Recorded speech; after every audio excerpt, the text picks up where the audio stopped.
So, first of all, I only just discovered the subreddit today, which reminded me of something that happened to me in 2008. This was a huge thing to my friends and my family, and I really didn't want to talk about it back then, as it scared me to no extent. But it was a while ago, and it is really well known. Creepy story amongst myself and my family and friends. But I think I might as well share it, as it's admittedly terrifying. I was living with my parents and my sister in Brisbane, Australia at the time. It was 2008, which means that I was 19. I remember my dad just got Foxtel, which was cable TV for Australia. But only the TV in the lounge had a cable box. And I really wanted to somehow figure out how to get cable into my room without paying $99. Or whatever for a new box. So Dad one day went out and bought an AV transmitter and receiver. It was basically a two-piece bit hardware, where you would plug in the tiny box into the cable TV in the lounge room, and it would transmit a video signal to the receiver connected to the TV in my room. So, one Saturday, I decided to connect it. My younger sister, which was 16 at the time, was the only person in the home at the time. Upstairs in her room, my room was downstairs. I opened the box and connected it up. At first I was going back and forth, trying to get these cables right, trying to get this channel right, etc., but no luck. Until I finally got something. I remember just sitting there, and something started fuzzing. This is where things start to feel like a horror movie. I remember thinking, oh, here we go, and waiting to see this picture come clearly. As it started fizzing in, I remember that this whole time the cable set top box wasn't even on, and that's why it wasn't working the entire time. But then why was I getting a signal? It seemed to all hit at once. I realized that the box was off. The picture was fuzzed in, and I saw a bed. It showed a picture, and I can't talk about it. I freaked out, as at first I thought it was my bed. I had recently seen Saw 2, and remember that the scene where she turns off the TV and the camera filming her is in her apartment. That was the first thing that I thought of. I sprinted upstairs to my sister, absolutely terrified. I told her to come down and take a look. She came down and we both realized that it wasn't my bed. We didn't know whose it was, or how we even got the signal. But obviously it was the AV receiver, picking up a camera signal. But we were just so confused as who it was or what it was. Eventually my parents came home, and we concluded that it must have been my neighbor, or someone living close by, for us to just pick up a receiving signal like that. We waited around till about 6 p.m., and then someone came into that room. My dad recognized it as one of our neighbors. We still didn't know what the camera was for, but we assumed that it had something to do with fidelity. Either his wife or him had set it up to watch the other to see if they were cheating. Either this, or it was a tape, if you know what I mean. We entertained the idea that he was a murderer, and that he would film the murders that he would do in that room. But just to freak each other out. We'd always make jokes about one night we'll turn it on, and it'll be his face covered in clown makeup, and just staring at the camera waving, and then him walking out of the bedroom with a knife. This never happened though, just understand that. But what did happen was still super creepy. We connected the signal for over a week.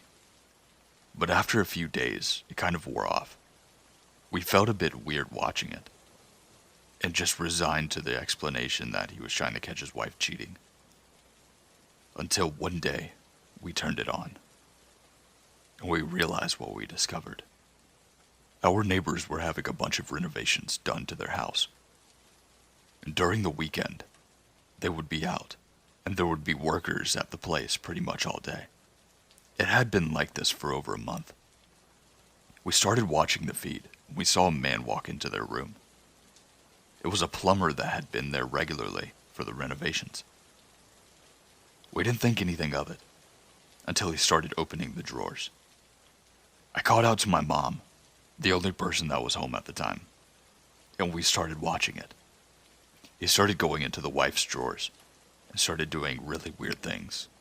At first we were like, oh my god, how embarrassing. He's being filmed. Will the neighbors somehow know? But then what happened next was truly terrifying. He slowly walked over to the camera and looked right down at the fucking lens, and we were convinced he knew we were watching. Mom immediately called Dad and I kept watching. He started fiddling with it and then put it back down.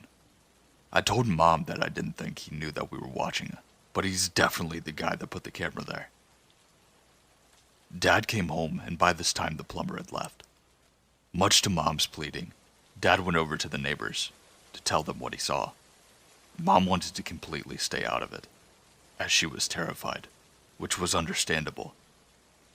When we told my neighbors, they had no idea what we were even talking about.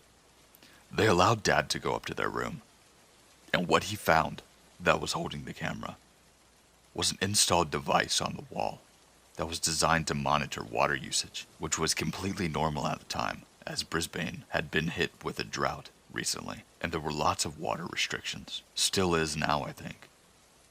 The plumber had installed this into the wall, but it fitted a camera behind it, in the wall, to watch the bed. Immediately they called the police, who came and conducted an investigation. For the next week or so, we didn't hear much about it. I spent most of my time just telling my friends, showing them pictures, but truthfully, my whole family was scared every night. It was just creepy thinking that we could have stuff like this hidden in our house. The chances are that we didn't, but it was still really scary. After a couple of weeks, my mom was speaking to the wife next door and asked what had happened with it all. The wife said that the police found out he would, at nights, come to our street, sit in his car, which had really tinted windows, and would watch them on his laptop. When Mom told me this, I got the biggest shivers.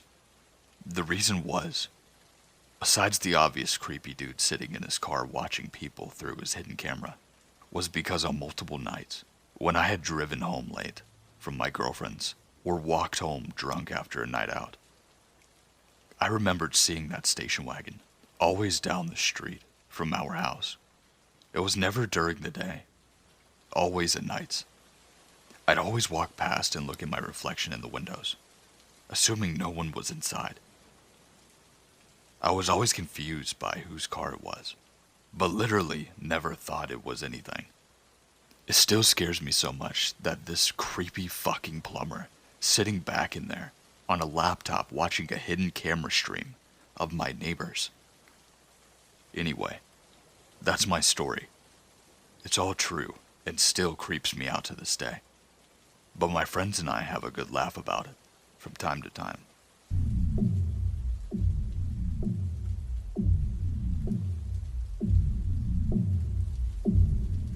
Back in 2007, around mid-June, my parents had gone out for the evening and had left me alone, which was a nice break. I was downstairs watching TV and went up to the kitchen to make some food. I don't quite know what it was, but something just didn't feel right to me. Chalking it up to nothing after getting something to eat, I head back downstairs and called a friend. It was about 7 now, and my parents would be back around 10. As I was talking to my friend, all of a sudden, the line clicks. I try to get a dial tone on the cordless, and nothing works, and I hear a faint beeping sound upstairs. It's the trouble light from the alarm keypad. Now I'm worried. Not panicking, but worried.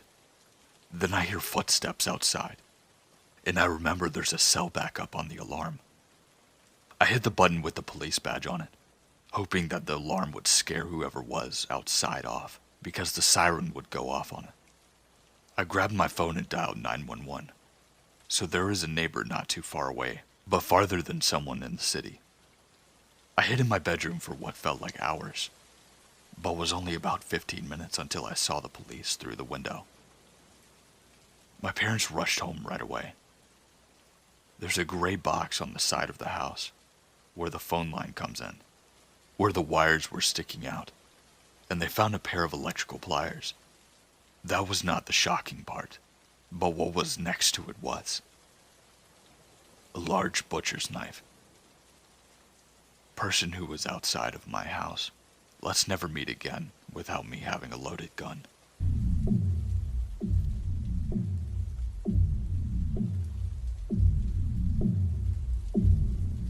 This happened to me a couple of months ago. I'm a 17-year-old female, and I was house sitting for my parents as they had gone away for about 2 weeks. So I thought I'd have my boyfriend stop over and keep me company.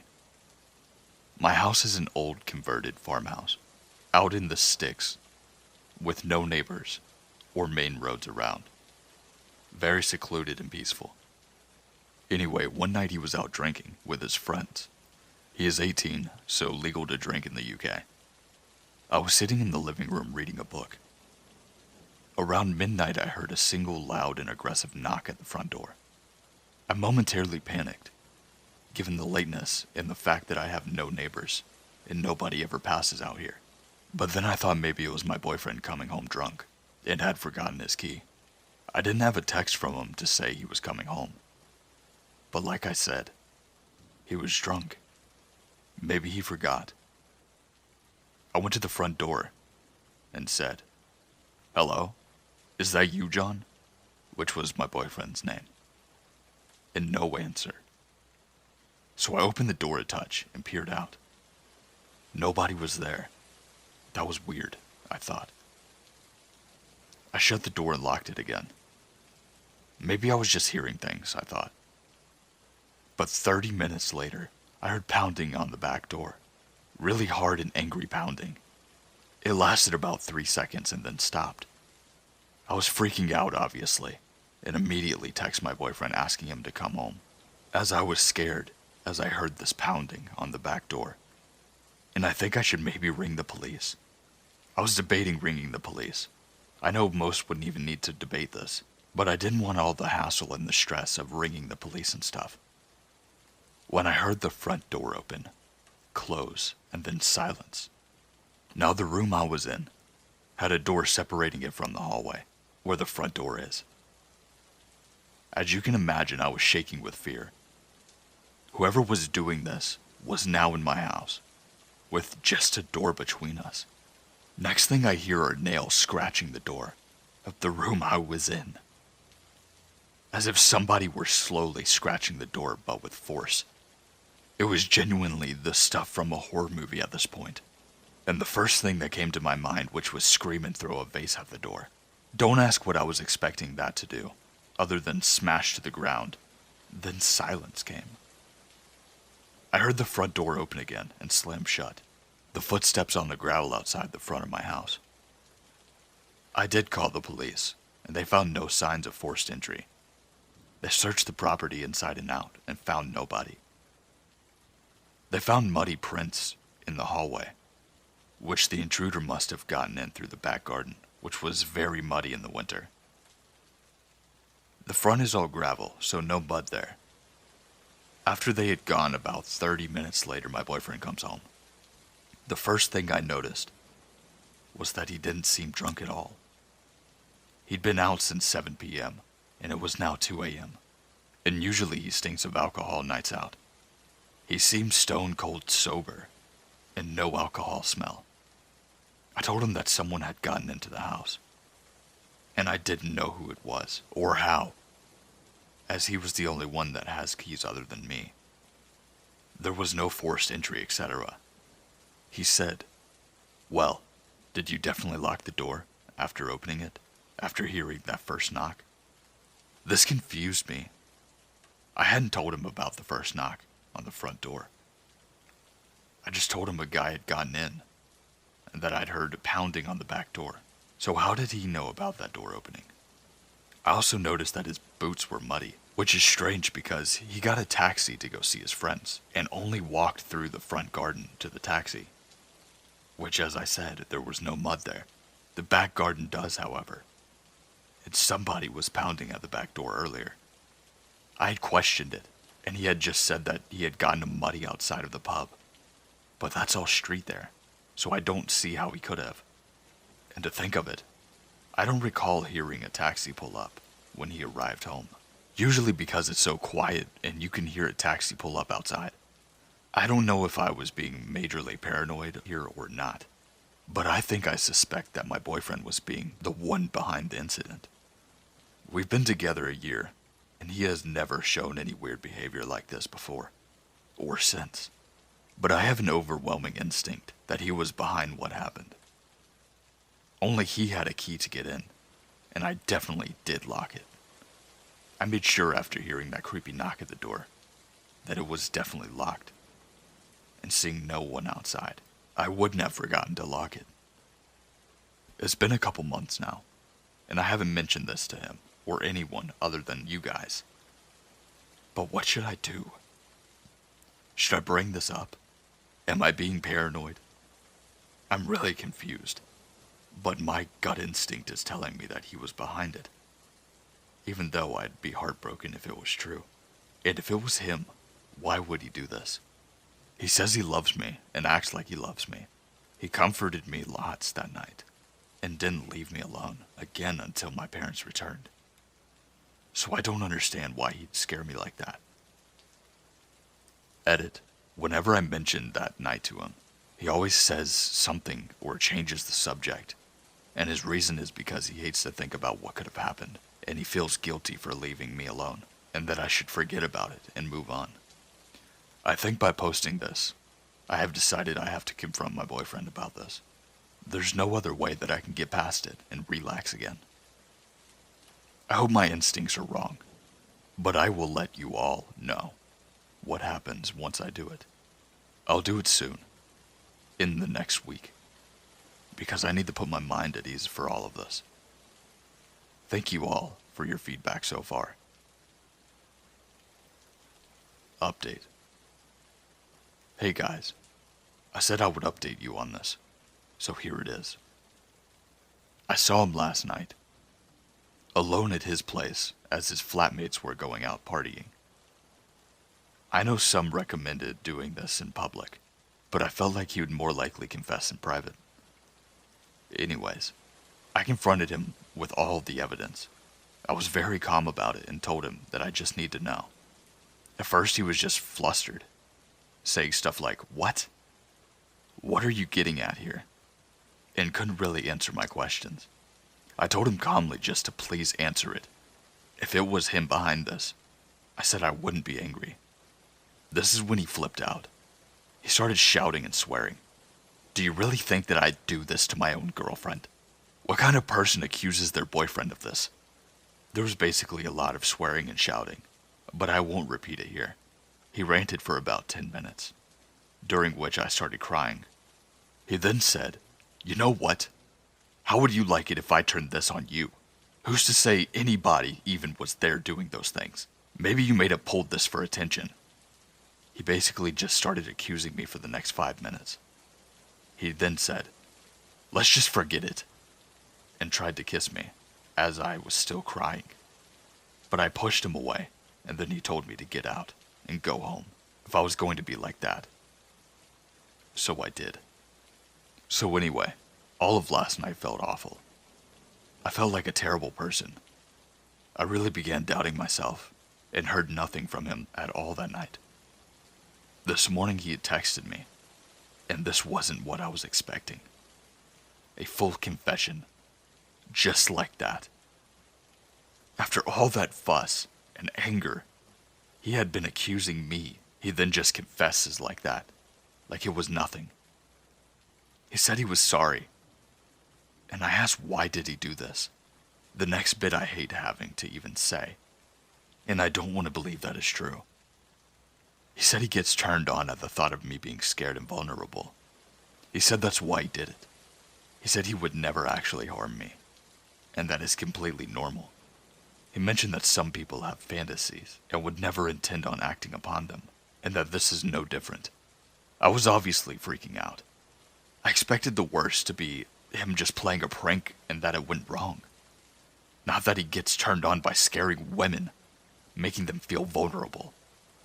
I said this isn't a normal thing, and then he said that I would understand as I get older and experienced lots of people have weird fantasies. He said I'm just naive right now. He's 18, which was a year older than me, but a lot more experienced. I asked why he denied it yesterday. He said because he knew that I wouldn't understand, and it would just freak me out. He thinks it's completely normal that he did, and then he started turning the conversation to another path. Anyways, I needed some space, and I would contact him in a few days, so that's what I told him. He said not to tell the police, and I said I wouldn't. I know I'll get hate on here because of that, but I need time to think first. He said he isn't going to let this change things, and that he's not going to let something like this ruin what we have. And even though I said not to be texting me, he's been texting me very sweet and cute things all day, which I haven't replied to. The last I spoke was this morning saying I need space. But anyways, thanks for listening, and all the advice. Turns out I don't know him as well as I thought, and I don't know what to do about this. I don't think I can see a future with him anymore. He swears it's normal, but I don't think it is.